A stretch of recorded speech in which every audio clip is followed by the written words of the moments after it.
has brought forth a process of, we call it world peace, one person at a time, starting with the individual. And it's about a physics map of unified field theory, and also maps of human consciousness, of how we manipulate our world within us to affect what happens outside us. So this is really transcending all of the political and all of the, corporate, and just getting into pure energy. And from what as I've worked with this process, it's very basic philosophy: as within, so without. So with these maps, we change what happens within us, and it affects what manifests outside us. Now, this has been on very local levels. You're talking about conflicts that you have with your family, or conflicts that you have at work, and applying this whole process, we've been able to, without going directly at the problem, affect a huge shift in how those conflicts resolve themselves. And in my study, I've been studying this for about 17 years, it's pretty accurately effective on this very local level. And so now I'm being challenged to think, all right, so I have a conflict with my sister, and I work this process to see, what's going on in here as per these maps. I change it here, and my relationship with my sister changes. Can this be taken to a global level? Well, all of the citizens of the world could start with this.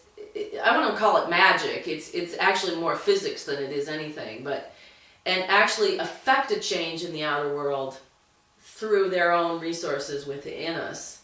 It's called conflict revolution, which is suddenly seems very apropos after 17 years. When I first came up with the name 17, 18, 19 years ago, my business associate said, you're going to have to be careful with that name, because the government will come after you if you say that you're having a revolution.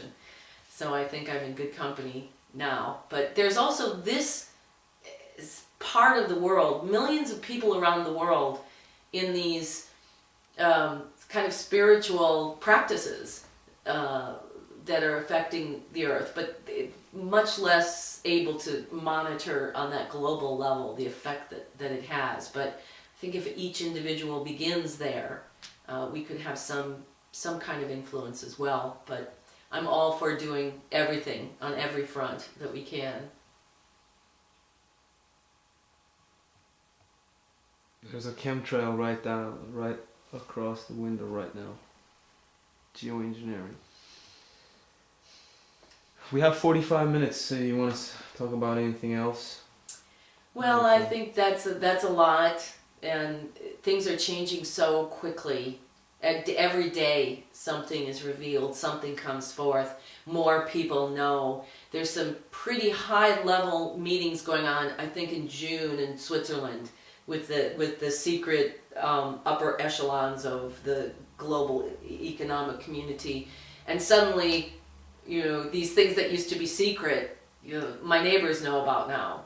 Now we know every day about stuff like the chemtrails. So I think in the overall, I'm going to have hope that this is about overthrowing these age-old, world-dominated forces and creating a new world where we get to eat good food, we get to have water, we get to work together. But it's a long road. It's actually possible, because we have magnets that can produce abundance of energy. It's a never-ending generator. You can have them in every house, or even bigger ones in every community.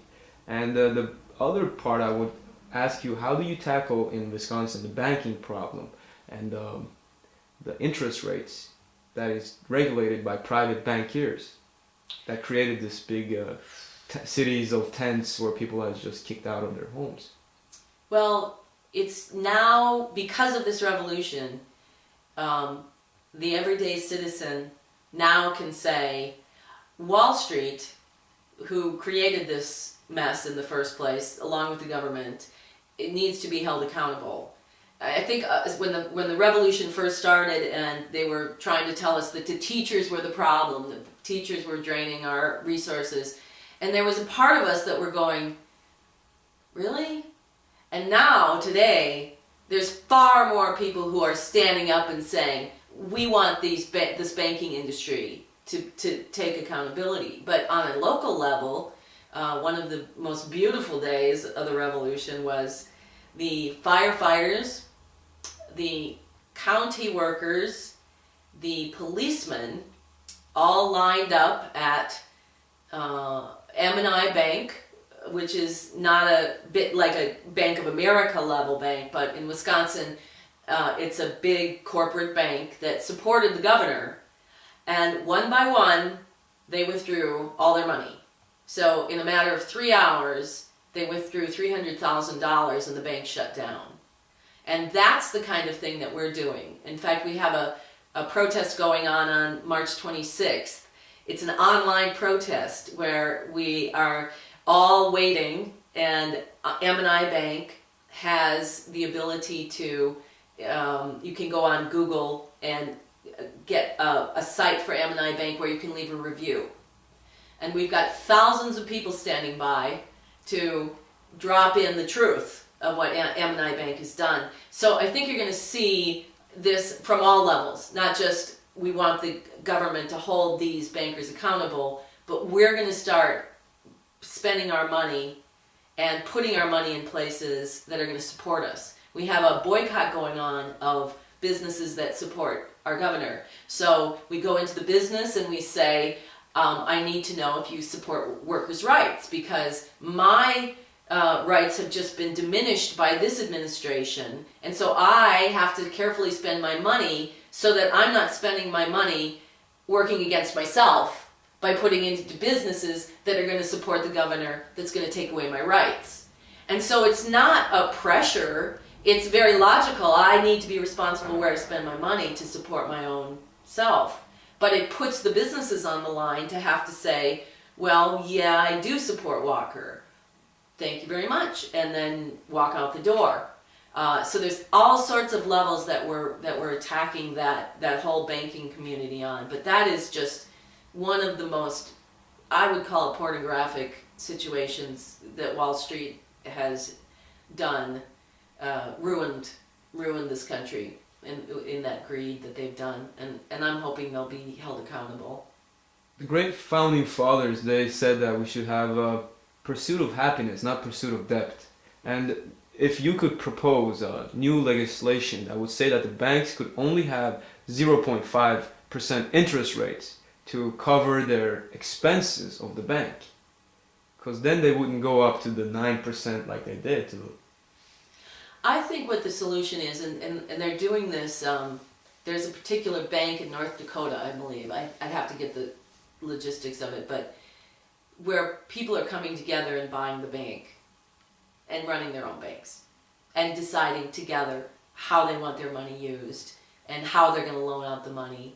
And that seems like a really viable answer to take the money out of all this corporate banks, come together, have your own lending pool, your own savings, your own organization that serves as the bank.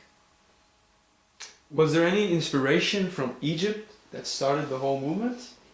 Well, it's funny because I have a friend in Romania, Carmen, and many of her and her friends have been to Egypt many times on tours and spiritual journeys and such.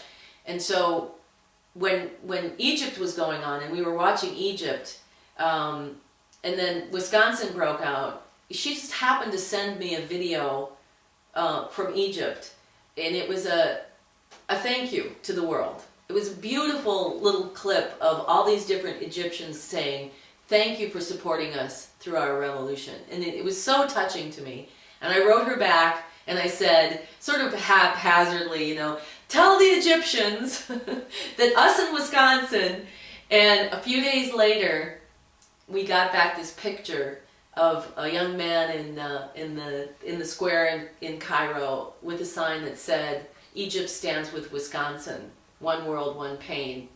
And I was just so overwhelmed by that. And of course I spread it around as fast as I could, and at the protests I started telling people this.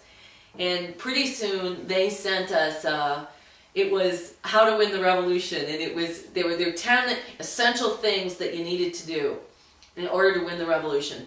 And of course the nonviolence part of it, and one of them was never give up the Capitol.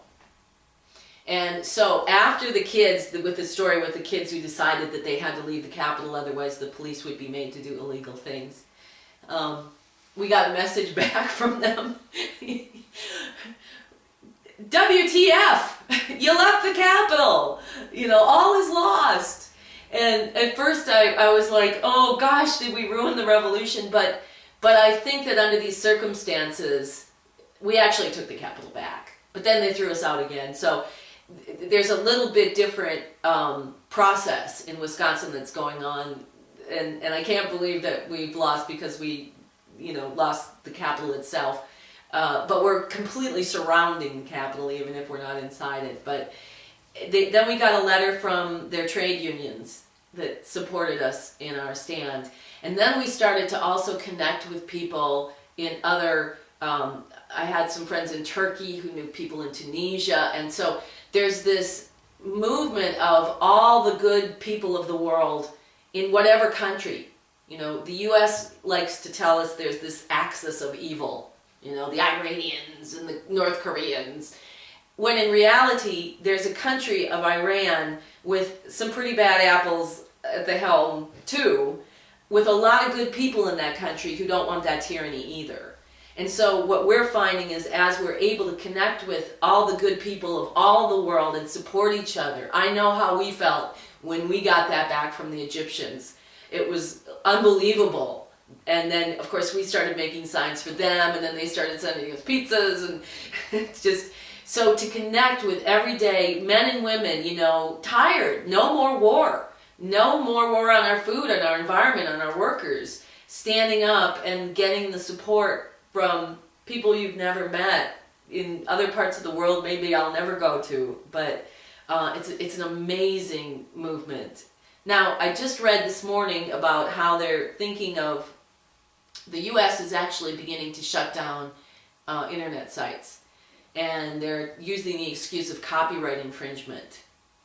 And they go in, they seized something like 84,000 domain names, and then later, oh, sorry, our mistake. But there's this talk that they're going to try to do that with Facebook. Obama just said last year that we shouldn't trust the social networking as a sole flow of information. And just 2 or 3 weeks ago, Clinton, Hillary, was out saying we're losing the information war. Well, there is an entirely new network of broadcast that I've been a part of in this revolution in Wisconsin. For example, the biggest rally, 200,000 people were coming to Madison, and I was stuck in Texas. But I just set up my computer. I had 3 different angles from that rally. People just get up there and they stream out from Ustream, and it's a new, imagine this, a new information network where they just turn on the camera and you just watch what's really going on and you decide for yourself. It's phenomenal, but I wouldn't put it past them to somehow, I know that they can't just shut down the internet. It's not like there's a master switch. There's so many millions of servers around the country. But they could technically, I suppose, somehow find a way to shut down Facebook. And if they did that, then I think that there would be, I don't know what would happen. There would be so much protest and so much loss. But you know what? We'd find another way. We would probably need them to shut down Facebook so we can just flood out in the streets and take back the capitals, right? Yes. Because right now we're all sitting on the internet. Yeah, and yet quite a tool it's been to be able to connect me with my people up in northern Wisconsin, for example, the governor was going to make an appearance right outside my little town where I am. And quickly I sent the message up to my friends, and they were like, well, you know, it's kind of cold, and, you know, I don't know. And I said, you know, I've been marching counterclockwise around this capital for weeks.